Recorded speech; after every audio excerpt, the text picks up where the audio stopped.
Randy অর্টনের fan হলে ভিডিওটা অবশ্যই তোমাদের জন্য, কেননা রেন্ডি অর্টনের জন্য সামনে অনেক ভালো কিছু আসতে চলেছে। সে নতুন করে ডাব্লিউডাব্লিউইর সাথে আরও 5 বছরের সাইনিং করেছে, মানে সে 2024 থেকে 2029 সাল পর্যন্ত সে ডাব্লিউডাব্লিউইর সাথেই থাকতে চলেছে এবং আশা করি ডাব্লিউডাব্লিউ এই 5 বছরের ভিতর তার জন্য ভালোই কিছু করবে।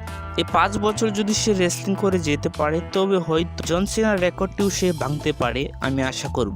এবং আরেকটা কথা জানিয়ে রাখি, 2009 সালে সে কন্ট্রাক্ট সাইনিং করেছিল 10 বছরের জন্য 2019 সাল পর্যন্ত, এবং সে 2019 সালে নতুন করে সাইনিং করায় ডাব্লিউডাব্লিউ এর সাথে 2024 সাল পর্যন্ত, মানে 5 বছরের জন্য।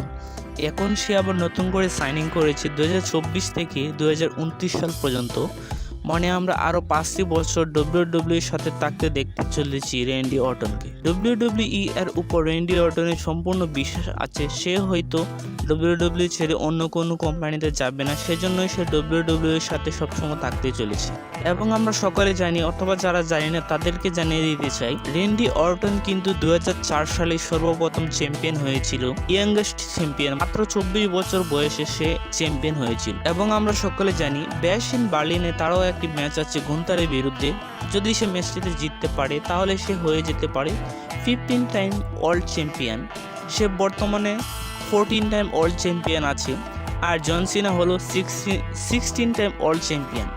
আশা করব সেই 5 বছরের ভিতরে সে যেন জন সিনার রেকর্ডটি ভাঙতে পারে, অথবা 16 টাইমও যদি সে চ্যাম্পিয়ন হয়ে যায় তাহলে সে জন সিনার সমসাময়িক হয়ে যেতে পারবে। আমাদের ভিডিওটি যদি আপনার কাছে ভালো লেগে থাকে অবশ্যই একটি লাইক, কমেন্ট এবং সাবস্ক্রাইব করতে ভুলবেন না, এবং পরবর্তী ভিডিও কাকে বা কী বিষয় নিয়ে বানাবো সেটি আপনারা কমেন্টে মতামত জানিয়ে দিতে পারেন। আজকের ভিডিও এই পর্যন্তই, আমাদের চ্যানেলের সাথেই থাকবেন অবশ্যই। ধন্যবাদ সবাই।